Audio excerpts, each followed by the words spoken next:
Good morning. Welcome to Monday's Early Morning Intuitive Guidance. I'm Dr. Bonnie Nussbaum, here with some words of wisdom to start your day off well and give you something to share with others and think about and maybe make some changes to how you're doing life. So we'll give it a minute for everybody to pop on. Hope you all had a lovely Sunday. I certainly did. Got to go to my daughter's baby shower and it was lovely. It was absolutely lovely. Cute decorations, lovely room, amazing food, fun people. It was good. We had an awesome time. And I got to ride up and back with my friend Diane, so we had time to chat and catch up, which was good. So, we have a really interesting read today. It is a book that I think I talked about a couple of times. I don't know as though I shared much out of it, but as I was muscle testing to see which card deck to use, none of them tested strong. And I thought, I wonder if it's a book. And my eyes fell on this book because I'm preparing to send it to my sister in Oregon. And I thought, I wonder if there's something in there. So, opened to a page and it was like, wow. So, I want to share two little... They're kind of like the Tosha Silver style chapters. A couple of pages. One is even a page. Not even a full page. So I'm going to share two of those. Interestingly, in reverse order. Which I think will be a better flow for our purposes. But we'll give it a minute here for people to pop on. I think today would be a good day to also do some tapping to move us into flow for the week and to be prepared, to be looking for the good, to be creating holy moments, etc., etc. So let us start with the side of the hand and take a nice deep breath and let it go, breathing and allowing. What is for right now. We have the power to change things through our choices, our individual choices. There's our first person for today. Welcome, whoever is here. Glad you are here. We're just going to do a round of tapping to set the stage for soaking up this message today. Inside corner of the eyebrows. Good morning, Joe Neal. Good morning, good morning. Outside corner of the eyes. Just grounding through your feet and the base of your spine into Mother Earth. Under the eyes, breathing deeply, taking in life. Under the nose, looking for the beauty. There's beauty everywhere. Under the mouth. Saw an eagle flew in front of us yesterday on our way up to Michigan. The world is having an amygdala hijack. And so the chapters for today are going to be wholly appropriate for this. Both WHO and HOLY. It's going to be both. So, collarbone spot. And this is a very soothing spot. So if you feel like you're in an amygdala hijack, tap. Tap and breathe. And I can't wait to read this first chapter to you. Again, I'm going to do these two chapters in reverse order because I think they'll flow better for us. But I can't wait to read this first chapter to you. Under the arms. Doing the monkey.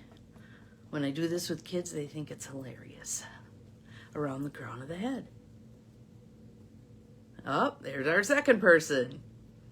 Welcome, welcome. Nice deep breath in. One more. Good. Good morning, Beth. Welcome. Oh, and now we've jumped to 4 people. Fabulous. All right. They're starting to find me. Clearly, Facebook did not announce again. No notifications that I'm here, but you guys find me anyway because you're practical rebels and you know how to do this. Good morning, Miss Mel. I am glad you are here. Welcome, welcome. This is going to be good. Good morning, Barb. Welcome. Glad you are here. Everybody's starting to roll in. All of our practical rebels. Yes. So, warm up your hands. We did a little tapping, so if you haven't tapped yet, feel free to tap.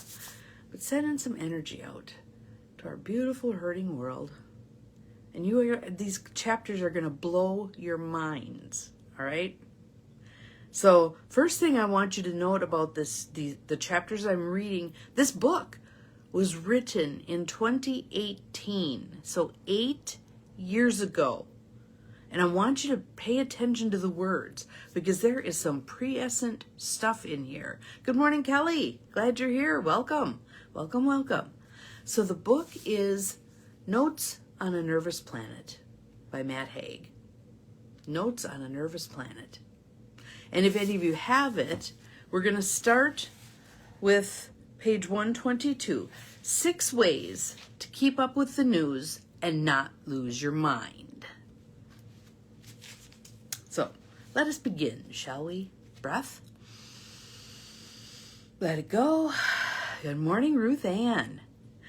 6 ways to keep up with the news and not lose your mind. Good morning, Nancy. Welcome. Good morning, Gwen. Welcome. Glad you're all here. This is good information.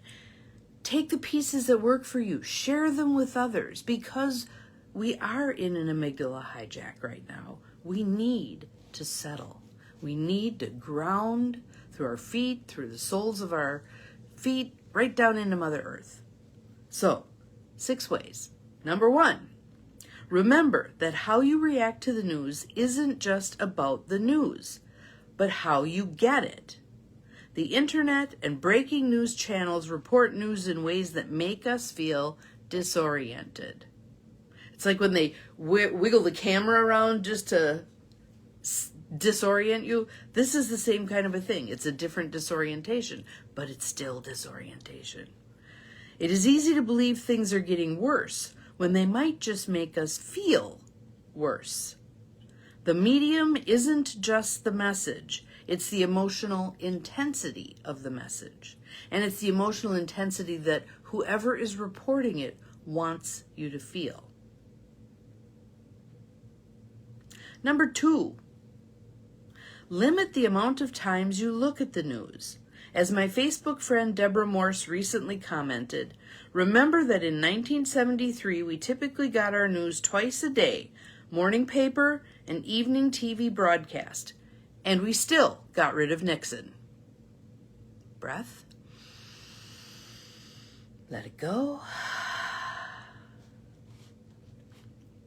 3, realize the world is not as violent as it feels.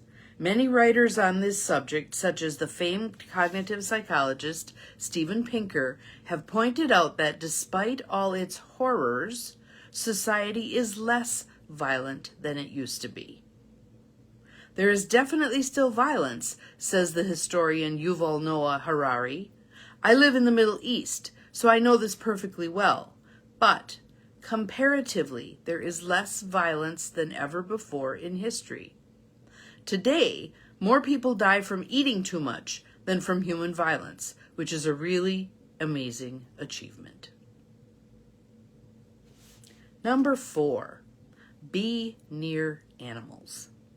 Non-human animals are therapeutic for all kinds of reasons. One reason is that they don't have news. Dogs and cats and goldfish and antelopes literally don't care. The things that are important to us, politics and economics and all of those fluctuating things, are not important to them. And their lives, like ours, still go on. As A.A. Milne wrote in Winnie the Pooh, some people talk to animals, not many listen though. That's a problem.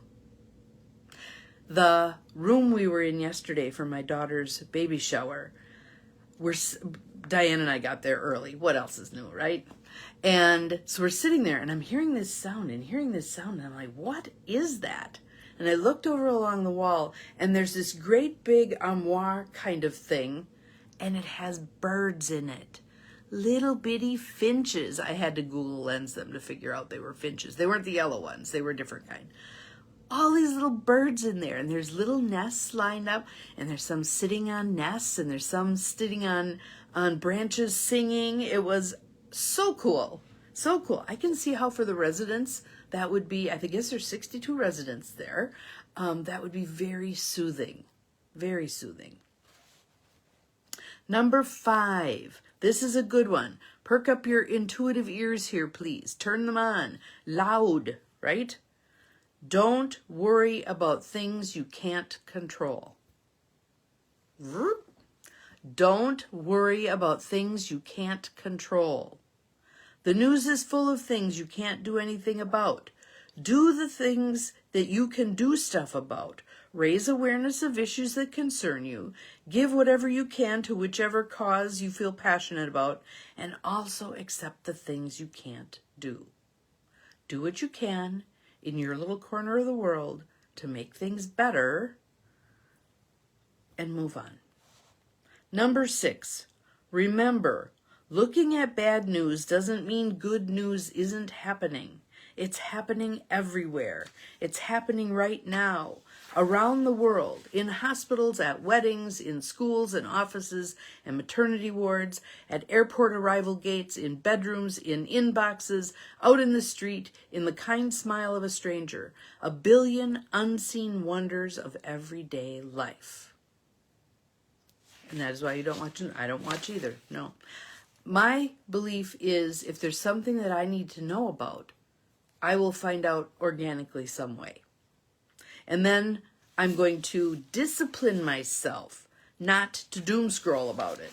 Because again, if I can do something about it, I will. If I can't do anything about it, I will look to those who can. There's always people who can do something about anything, right? It's all about choices. So, that was the first chapter. Here's the second chapter, which is called Imagine. Imagine. Take a breath. Let it go. And I'm going to read this, and I want you to remember, this was written in 2018. Don't tell me there aren't miracles occurring. Imagine if we had a day where we called human beings. Not nationalities first, not the religion they follow, not British, not American, not French, not German, not Iranian, not Chinese, not Muslim, not Sikh, not Christian, not Asian, not black, not white, not man, not woman, not CEO of Coca-Cola, not gang member, not mother of 3, not historian, not economist, not BBC journalist, not Twitter user, not consumer, not Star Trek fan, not author, not age 17 or 39 or 83, not conservative, not liberal. Change it all to human. The way we see all turtles as turtles. Human, human, human. Make ourselves see what we pretend to know. Remind ourselves that we are an animal, united as a species, existing on this tender blue speck in space, the only planet that we know containing life. Bathe in the corny, sentimental miracle of that. Define ourselves by the freakish luck of not only being alive, but being aware of that. That we are here right now on the most beautiful planet we'll ever know. A planet where we can breathe and live and fall in love and eat peanut butter on toast and say hello to dogs and dance to music and read and binge watch TV dramas and notice the sunlight accentuated by hard shadow on a building and feel the wind and the rain on our tender skin and look after each other and lose ourselves in daydreams and night dreams and dissolve into the sweet mystery of ourselves. A day where we essentially, precisely are as human as one another. Take a breath. Imagine. One more breath. And again, I will repeat, because so many of our systems work against this. Pay attention to what you do want. Pour your time and energy into what you do want.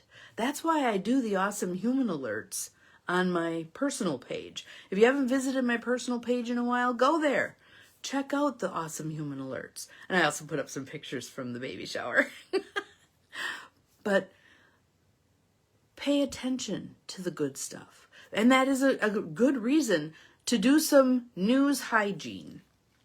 Maybe you decide there's a day where you're not going to indulge in the news. Maybe you decide there's an hour where you're going to turn off I turned off my phone last night.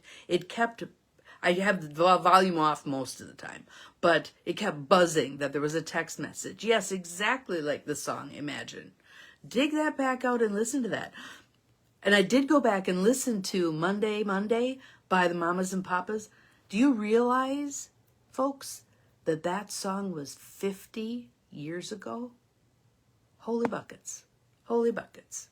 So, go back to some of the 60s music. There is much there that can be of service to us now. Much. So, stay in today. Stay in the positive. Look for the good. Be the good. Put out there your holy moments. Do little things. Hold the door for somebody. Let somebody into traffic. Smile at somebody. Strike up a conversation with somebody. Pay for the person behind you in line. All the little things that we can do to make life better. We have power and control over the choices we make to make life better for ourselves and for others. Think about this. If you were advising your very best friend, your beloved best friend, how to take good care of him or herself. Oh, good. I'm glad you liked him. Isn't my daughter beautiful? How she ended up being so tall. Well, her dad's tall. Yeah, we had fun. And her poor honey was so sick. He was all stuffed up. But he was right there hauling stuff in for her and running across the street to get some ice and doing all the things. I mean, he was such a good guy. So, yeah, it was fun. We had a good time. But yeah, look for the good stuff. Find the good stuff. It was so interesting at the shower. Sitting there were several women who were probably my age, and one of them looked at the others and said, I've never been to a baby shower. And I'm like, wow, a virgin baby shower goer. That was cool. That was very cool. Yes, my baby. And really, she looks like the spitting image of my sister-in-law. She looks so much like my husband's sister. And when we were going places, my sister-in-law had a boy and 2 little girls. And when we go someplace, everybody was sure that Lauren was Missy's daughter, not mine. It was hilarious. And she said, Missy would say, I wanted a redhead and I didn't get one. How did you get one? I said, I put in my order. So yeah, so we had an awesome time. It was just so much fun. And Lauren made all the decorations, except for the wreaths. The friend of hers has a son. I think he's 26, 28, something like that. But he is on the autism spectrum. And Lauren knew that he made wreaths. So she contacted his mom and said, hey, do you think he'd want to make some wreaths for the baby shower? The next day, 3 wreaths. He was showing her the supplies he was going to use to make the wreaths. So, yeah, that was pretty cool. So, have an awesome Monday. Make it an awesome Monday. Look for the good. Be the good. Is your honey a ginger too? No, but there's redheads on that side of the family. So, we shall see. He's a blonde. We'll see what we get. And I said, if she's like Lauren, we'll have to wait until she's 2 to figure out she's a redhead, because Lauren was bald for 2 years. So we shall see. Make it a wonderful day. Make it a wonderful day for someone else. Enjoy your Monday. We'll see you again tomorrow. Remember, you are capable of far more than you think you are, choosing to put aside all of the electronics for a while. Enjoy the world. Bye-bye.